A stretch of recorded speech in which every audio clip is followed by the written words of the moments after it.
Triburi ascunse.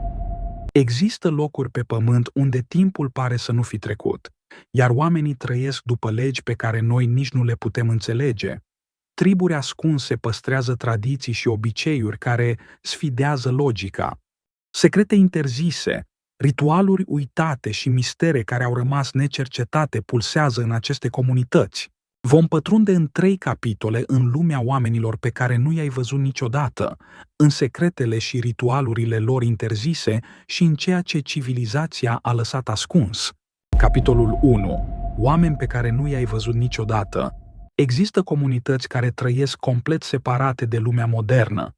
Nu folosesc tehnologie, nu au infrastructură și nu participă la sistemele politice sau economice globale. Unele evită activ orice contact cu exteriorul. În Amazon, în Brazilia și Peru, autoritățile au identificat grupuri izolate prin imagini aeriene și urme lăsate în pădure. Potrivit Survival International, la nivel global există peste 100 de triburi necontactate sau foarte puțin contactate. Un caz cunoscut este cel al ultimului membru al unui trib din Brazilia, numit de presă omul din groapă. A trăit singur 10 de ani, evitând orice apropiere. A murit în anul 2022, iar odată cu el s-au pierdut limba și o parte din istoria comunității sale. În insulele Andaman trăiește tribul sentinelezii, protejat de statul India. Accesul pe insulă este interzis prin lege pentru a preveni transmiterea bolilor și distrugerea echilibrului lor social. În regiuni izolate din Papua Noua Guinee, unele triburi au avut primul contact oficial cu lumea modernă abia în a doua jumătate a secolului 20. Structurile lor sociale, limbile și credințele s-au dezvoltat independent timp de mii de ani. Acești oameni nu sunt mituri și nu sunt relicve ale trecutului. Există în prezent și trăiesc după reguli proprii, într-un echilibru strict cu mediul lor. Dar ceea ce lumea exterioară vede este doar suprafața.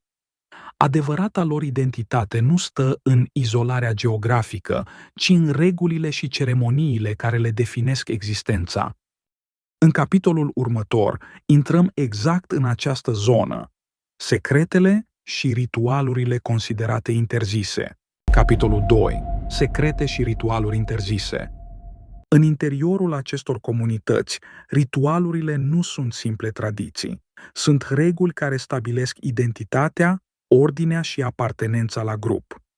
În unele triburi din Papua Noua Guinee, trecerea de la copilărie la statutul de adult este marcată prin ceremonii dure, cu semnificație simbolică profundă.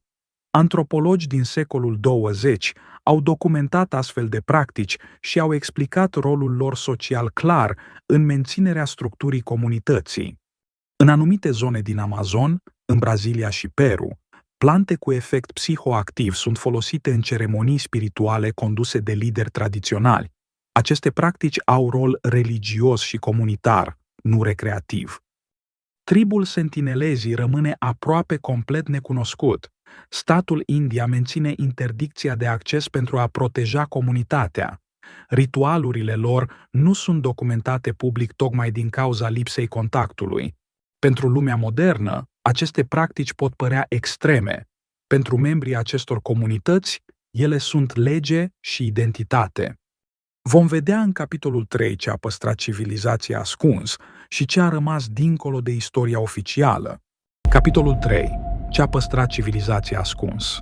De-a lungul ultimelor secole, multe comunități indigene nu au dispărut din cauza izolării, ci din cauza contactului forțat.